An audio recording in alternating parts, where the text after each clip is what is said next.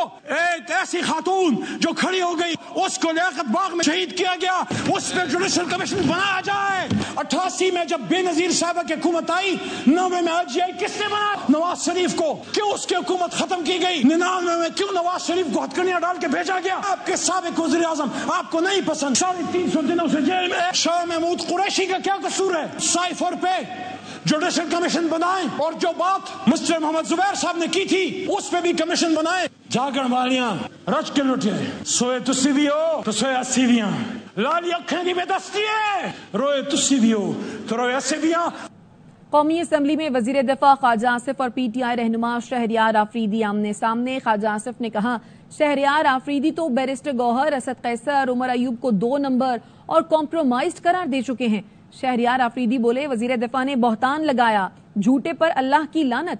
انہوں نے کہا بیرسٹر گوہر میرا chairman, Omar Ayub opposition leader ہے، یہ میری عزت اور گھر کا معاملہ ہے.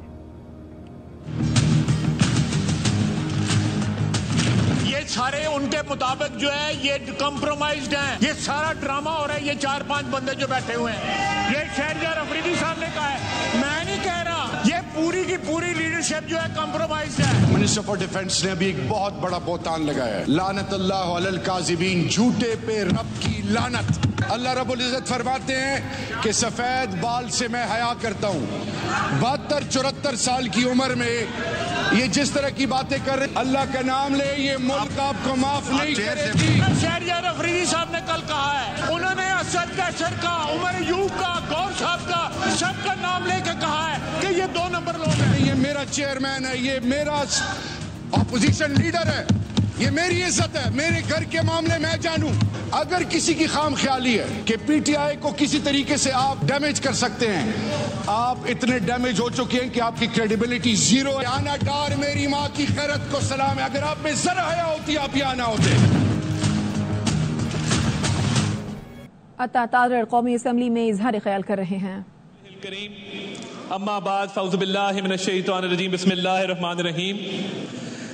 جناب اسپیکر، میں بہت شکر گزار ہوں، اور میرا خیال یہ تھا کہ بجٹ سیشن کی کچھ روایات ہیں جو پچھلی کئی دہائیوں سے چلتی آ رہی ہیں کہ اپوزیشن کی طرف سے، جب ہم اپوزیشن میں تھے، پیپلز پارٹی اپوزیشن میں تھی، شیڈو بجٹ پیش کیا جاتا تھا. اس کا مقصد کیا تھا شیڈو بجٹ کا؟ اور شیڈو بجٹ ہوتا کیا ہے؟ یہ تو بڑا آسان ہے کہ کاغذ کا ٹکڑا پکڑا، 4 فیکٹس اینڈ فگر یہاں پہ فرمائے اور اٹھ کے گھر چلے گئے. شیڈو بجٹ میں محنت لگتی ہے. ہم نے جوائنٹ ایکسرسائز کی تھی جب ہم اپوزیشن میں بیٹھتے تھے کہ اگر ہم حکومت میں ہوتے تو ہم اس بجٹ کی بجائے ایک بہتر بجٹ کیسے لا سکتے تھے. کون سے ٹیکسز ہیں جن کو کم کیا جا سکتا تھا، کون سی سبسڈیز ہیں جن کو کم کیا جا سکتا تھا، کون سے طبقات ہیں جن کو مزید ریلیف دیا جا سکتا تھا. مگر افسوس کی بات یہ ہے کہ تنقید برائے تنقید چلتی ہے. کسی نے زحمت نہیں کی کہ پہلی دفعہ بھی کئی ممبر آئے ہیں، ان کو بتایا جائے کہ ایک شیڈو بجٹ تیار کیا جائے، ایک شیڈو کیبنٹ تیار کی جائے، اور ایسی تجاویز لائی جائیں جو با مقصد بھی ہوں، با معنی بھی ہوں، جن سے اصلاح بھی کی جا سکے. اب اس بجٹ کے اندر پرابلم کیا ہے؟ کیا یہ پرابلم ہے کہ نان فائلرز کو اس کے اندر پینلائز کیا گیا ہے، نان فائلرز کو ڈسکریج کیا گیا ہے، نان فائلرز پہ پابندی لگائی گئی ہے کہ وہ ٹیکس نیٹ کے اندر آئیں؟ اعتراض کس بات پہ ہے کہ سرکاری ملازمین جو 1 سے 16 گریڈ کے تھے ان کی 25% تنخواہ میں اضافہ کیا گیا ہے؟ اعتراض کس بات پہ ہے کہ منیمم ویج میں اضافہ کیا گیا ہے؟ اعتراض کس بات پہ ہے کہ انڈسٹری کی بجلی سستی کی گئی ہے؟ اعتراض کس بات پہ ہے کہ پاکستان کے فارن ایکسچینج ریزروز جو ان کے زمانے میں 15 دن کا کور تھا آج 2 مہینے کا کور ہے؟ اعتراض کس بات پہ ہے کہ اسٹاک ایکسچینج نئے ریکارڈ قائم کر رہی ہے، 78,000 کراس کر گئی ہے؟ اعتراض کس بات پہ ہے؟ میں پوچھنا چاہتا ہوں، نواز شریف صاحب کو آقا کہتے دیکھا ہے، بھائی باپ کہتے دیکھا ہے، آپ کانٹرڈکٹ کر دیں. مستی خیل صاحب 5 سال ہمارے ایم پی اے تھے. یہ نہ کریں. دیکھیں وہ جالب نے کہا تھا نا کہ جب ہم خوشامد کرنے پہ آتے ہیں سیاسی لیڈروں کی تو زمین آسمان کے کلابے ملاتے ہیں. تو خدا کا نور ہے, عقل ہے, شعور ہے, قوم تیرے ساتھ ہے, تیرے ہی وجود سے ملک کی نجات ہے, تو ہے مہر صبح نو, تیرے بعد رات ہے, بولتے جو چند ہیں سب یہ شر پسند ہے. یعنی یہ جب اس طرح بیٹھے تھے تب بھی ہم ہاتھ جوڑ کے سمجھاتے تھے. میں نے تو تب کہا تھا کہ تینوں ظلم تو ڈکنا نہیں, بس اینی گل سمجھانی ہے, ویلے دی ہے واگ ویریا ساڈے ہاتھ بھی آنی ہے, اسی تے پاگل دیوانے آ تو ساڈے نال نہ ویر بدا, اسی تے جان تلی تے رکھی تو نس نس جان بچانی ہے. اور دیکھیں بھاگنا بڑا آسان تھا. جب مریم نواز شریف صاحبہ کو والد کے سامنے گرفتار کیا نکل سکتے تھے, جب فریال تالپور صاحبہ کے ہسپتال میں ریڈ پڑا نکل سکتی تھیں. یہ جو نس نس جان بچانی اس کی مجھے تب سمجھ آئی جب فواد چودھری صاحب ایسا بھاگے کہ رکنے کا نام نہ لیا. میں دیکھیے کل اس ملک کا ایک تاریخی دن تھا. میں مائنورٹیز پہ بات کرنا چاہتا ہوں. میں 70,000 کرسچن ووٹرز کو ریپرزینٹ کرتا ہوں. میرے حلقے کے جوزف کالونی, مریم کالونی, میرے حلقے میں بہار کالونی جہاں پہ 70,000 کرسچن ووٹرز رہتے ہیں, جو ایک یہاں پہ سڑکوں کے اوپر انصاف کرنے کا ایک ٹرینڈ بن چکا ہے, اس کو ختم کرنا ہوگا.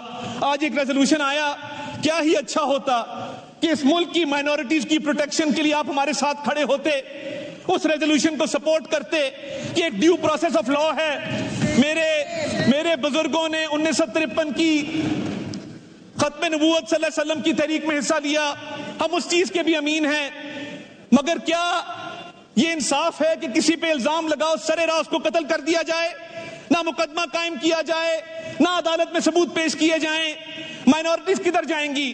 کل ہم ایک چرچ کے اندر ہارون ولیم نامی پاک فوج کے ایک سپاہی کا آخری رسومات میں ہم شامل ہو کے آئے ہیں. وہ جو یار جنازے کی بات کرو, خدا کا خوف کریں گے تھوڑا سا. وہ جو سفید رنگ ہمارے پرچم میں ہے, اس کا جست خاکی بھی اسی پرچم میں لپٹا ہوا آیا تھا جس میں کسی مسلمان کا آتا ہے. کیا اس ہاؤس کو نہیں چاہیے کہ اقلیتوں کے تحفظ کے لیے ریزولوشن یونانیمس ہو اور ایک اس ملک میں نظام وضع کیا جائے؟ وہ سری لنکن فیکٹری مینیجر آج بھی ہمیں یاد ہے کہ جس کو صرف اس فیکٹری کے چند ورکرز نے, کیونکہ وہ اس کے طرز عمل سے تنگ تھے, وہ ڈسپلن کو امپوز کرتا تھا, اس کو انہوں نے قتل کر دیا مذہب کے نام پر. اس کا کیا قصور تھا اور پاکستان کا بین الاقوامی سطح پہ کیا امیج گیا؟ آپ کو ہمارے ساتھ کھڑا ہونا چاہیے تھا.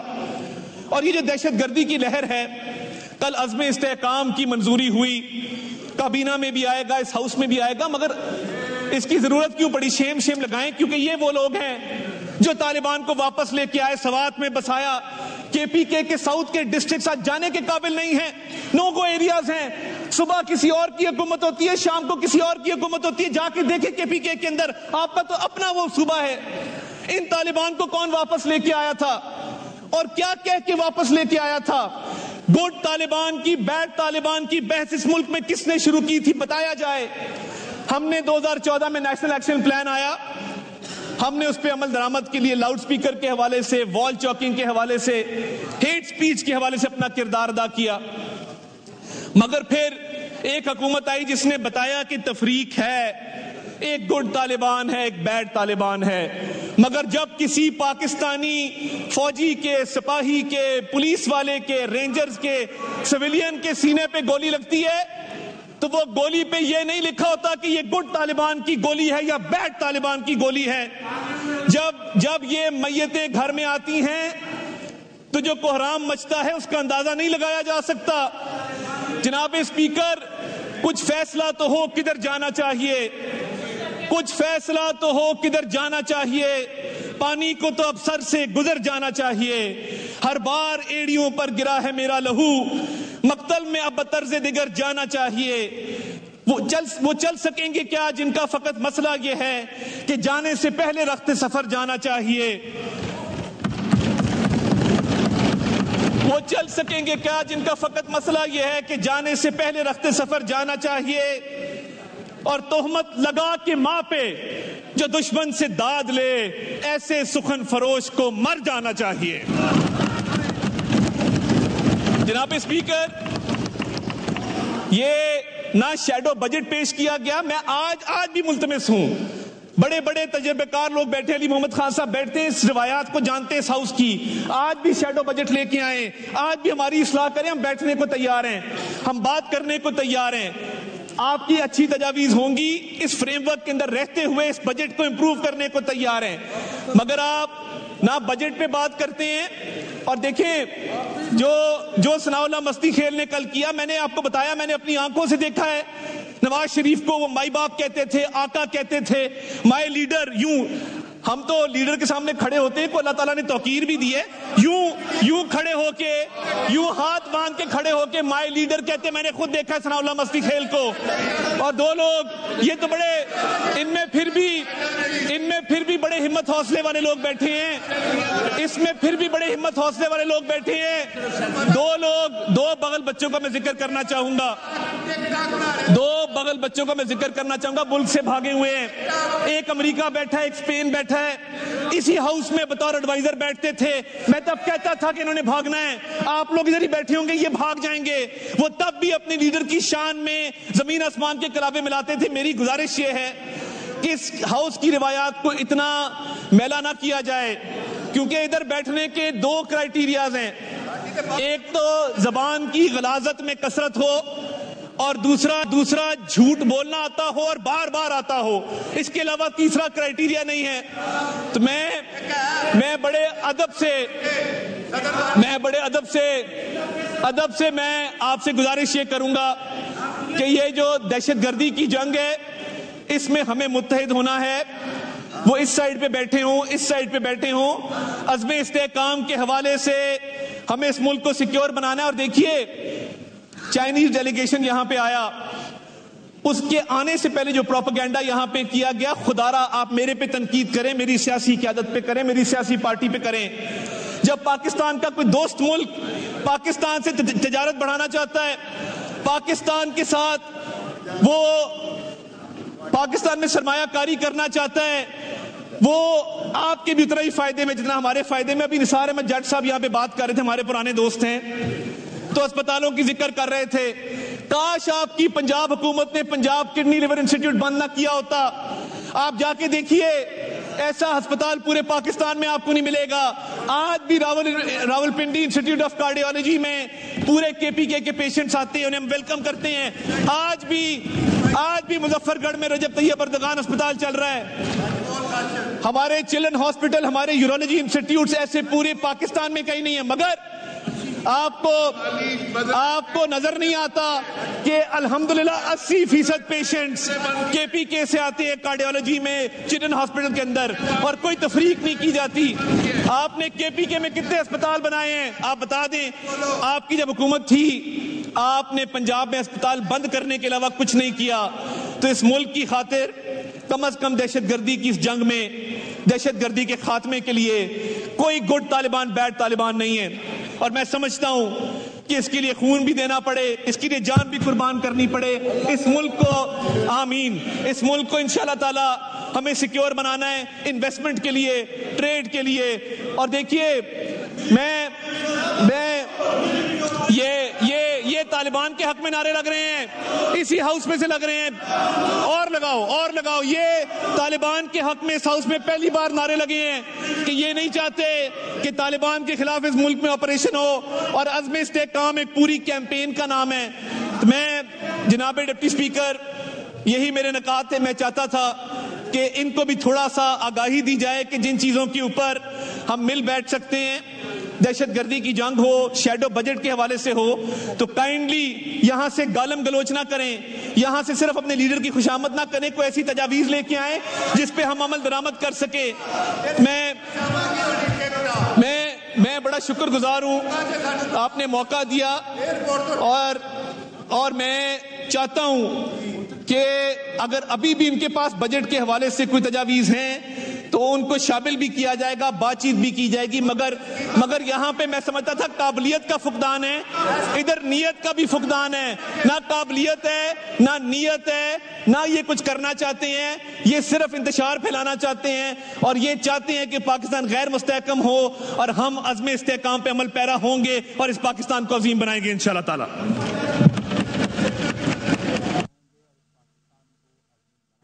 وزیر اطلاعات عطا تارڑ قومی اسمبلی میں اظہار خیال کر رہے تھے. ان کا کہنا تھا بجٹ سیشن کی روایت کئی دہائیوں سے چلتی آ رہی ہے.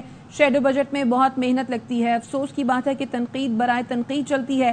سٹاک مارکیٹ نئے ریکارڈ بنا رہی ہے. کل ایوان میں جو کچھ ہوا وہ نہیں ہونا چاہیے تھا. واپس آئیں گے ایک بریک کے بعد, ہمارے ساتھ رہیے.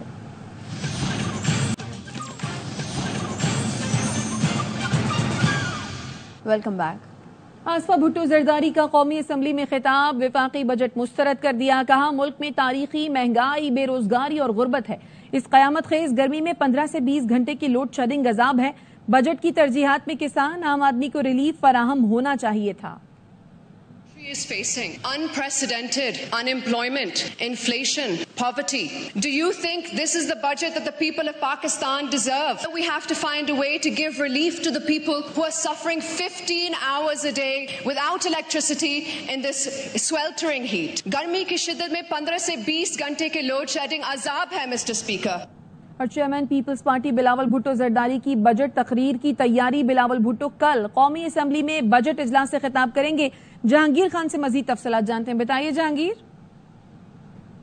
تقریر کے نکات پر پارٹی سے مشاورت کے بعد ان نکات کو حتمی شکل دی جا رہی ہے. بلاول بھٹو زرداری کی بجٹ تقریر آدھے گھنٹے دورانیے سے زائد پر مشتمل ہوگی, جس میں وہ وفاقی بجٹ کی بعض تجاویز پر کھل کر تنقید کریں گے. ذرائع کے مطابق بلاول بھٹو کی وفاقی بجٹ پر تنقید دلائل کے ساتھ ہوگی اور حکومت کے بعض غلط فیصلوں پر وہ کھل کر بات کریں گے. ان کی تقریر کا جو مرکز ہے وہ عام آدمی, مزدور اور تنخواہ دار طبقہ ہوگا. بلاول بھٹو بجٹ پر عدم مشاورت پر پارٹی کا موقف بھی پیش کریں گے ایوان میں, اور اس کے ساتھ ساتھ پیپلز پارٹی کی وہ بجٹ تجاویز جو وہ حکومت کو دینا چاہ رہی تھی ان اہم نکات کا ذکر بھی کیا جائے گا. ذرائع کے مطابق بلاول بھٹو بجٹ نکات پر اپنی جماعت کا موقف پیش کریں گے. خصوصاً سندھ کے سیلاب متاثرین کو درپیش مشکلات کا احاطہ بھی کیا جائے گا. بلاول بھٹو صوبہ سندھ کے بجٹ کے اہم نکات پر بھی روشنی ڈالیں گے اور شعبہ صحت, تعلیم سمیت تخفیف غربت اور سماجی تحفظ بارے اپنی پارٹی کی ترجیحات واضح کریں گے. بہت شکریہ جہانگیر خان. اور موسم سے متعلق خبر یہ کہ اسلام آباد, پنڈی اور دیر میں بادل برس گئے. تیز ہواؤں کے ساتھ بارش نے جڑواں شہروں میں موسم خوشگوار کر دیا. ملک کے بیشتر شہروں میں سورج آگ برسانے لگا. دادو میں پارہ 45 ڈگری کو چھو گیا. لاڑکانہ, سکھر میں 44, فیصل آباد, ملتان اور لاہور میں 42 ڈگری سینٹی گریڈ تک پہنچ گیا. کراچی میں پارہ 40 جبکہ شدت 44 ڈگری تک محسوس کی گئی. 1 جولائی سے پنجاب میں مانسون شروع ہو جائے گا. پی ڈی ایم پنجاب نے بارشوں کی پیشگوئی کے بعد الرٹ جاری کر دیا. مانسون بارشیں 35% تک زائد ہونے کے امکانات ہیں. ضلع انتظامیہ بارشوں سے قبل تمام حفاظتی اقدامات یقینی بنائے. ملک بھر میں غیر اعلانیہ لوڈ شیڈنگ نے عوام کو پریشان کر دیا. اذیت کا شکار شہریوں کے لیے جینا عذاب ہو گیا. شہر شہر جماعت اسلامی کے مظاہروں میں عوام کی بڑی تعداد شریک ہوئی. قہر کی گرمی میں غیر اعلانیہ لوڈ شیڈنگ کا عذاب. شہریوں کے لیے سکون کا سانس لینا بھی مشکل ہو گیا. حیدرآباد اور گنتو نوا میں لوڈ شیڈنگ کا دورانیہ 8 سے 12 گھنٹے تک جا پہنچا. سکھر میں فالٹ کے نام پر گھنٹوں بجلی غائب ہونا معمول بن گیا. بزرگوں اور بیماروں کا سانس لینا دو بھر ہو گیا. سجاول میں بجلی نہ ہونے سے لوگوں کے کاروبار تباہ ہو گئے. روزی روٹی کے لالے پڑ گئے. عوام دہائی دینے پر مجبور ہو گئے. 4 گھنٹہ 5 گھنٹہ ہوتا ہے, بچہ روتے, پانی نہیں ہوتے, سارا مسئلہ ہے. 2 گھنٹے لائٹ آتی ہے, 4 گھنٹے جاتی ہے. کاروبار ہے نہیں, مہنگائی اتنی ہے. آف کرو یار, لوڈ شیڈنگ پہ تو قابو پاؤ. بجلی کا کنیکشن کٹوا سکتے ہیں, نہ رکھ سکتے ہیں. وابڈا تیری کون سی کل سیدھی. کم ہوتے تو ہم پھر بارے بیٹھے رہتے ہیں. بجلی ہے نہیں, وہ دن بدن یہ لوگ مہنگی کرتے جا رہے ہیں. کام مین کام کا ٹائم ہے نا, یہ ٹائم ہے, تو اس ٹائم ابھی چلی گئی ہے. ہمارا روزگار کا برا حال ہے. لوڈ شیڈنگ کے خلاف جماعت اسلامی بھی سڑکوں پر نکلی. امیر جماعت اسلامی حافظ نعیم الرحمان نے کہا کہ بدترین لوڈ شیڈنگ کی وجہ سے عوام کو مشکلات کا سامنا ہے. یہ حکومت فوج کے ناخن نے 2800 ارب روپے پاکستانی قوم ادا کر رہی ہے, جو بجلی بند بھی نہیں رہی اور بنے تو استعمال نہیں ہو رہی. تو پھر لوڈ شیڈنگ کیوں ہو رہی ہے؟ اس رجیم سے ہمارا سوال ہے جو مسلسل اقتدار میں موجود, جنہوں نے معاہدے کیے ہیں ناجائز. شہر شہر ریلیوں اور احتجاجی مظاہروں میں عوام بھی شریک ہوئے اور حکومت سے بجلی تقسیم کار کمپنیوں کو لگام دینے کا مطالبہ کیا. کراچی میں سخت گرمی کے دوران بجلی اور پانی کا بحرانوں کے ستائے عوام سکون کا سانس لینے کے لیے سمندر کے کنارے پہنچ گئے. مزید بتائیں گے چاند نواب. شہر قائد میں کئی دنوں سے سخت گرمی پڑ رہی ہے. گرمی کے باعث بجلی کا بھی بحران ہے. بجلی کا بحران ہے تو شہر میں پانی کی بھی قلت ہے. اتوار کا دن ہے, شہری جو ہے سمندر پر پہنچ گئے اور ٹھنڈے ٹھنڈے پانی کی سمندری لہروں سے لطف اندوز ہو رہے ہیں. یہاں بڑی فیملیز آئی ہوئی ہیں. مزہ آیا ہے, گھومنے کے لیے آئے ہیں ہم. بہت ماشاءاللہ بہت مزہ آیا ہے, ہم گھومنے کے لیے آئے ہیں. کل کراچی میں اتنی شدید گرمی ہے کہ ہم گھومنے آئے. یہ دیکھیں سی ویو ہے, اتنا پیارا موسم ہو رہا ہے, اتنا مزہ آ رہا ہے یہاں پر. ہولے ہولے دل کی زمین کو تیرے ہی نام کروں, سنم رے تو میرا سنم ہوا. سب کا یہی کہنا ہے کہ گرمی بہت ہے, اس لیے سمندر پر آئے اور چھٹی کا دن بھی ہے, لطف اندوز ہو رہے ہیں ٹھنڈی ٹھنڈی ہواؤں سے. جی اب تک کے لیے اتنا ہی. دیکھتے رہیے AR1 نیوز.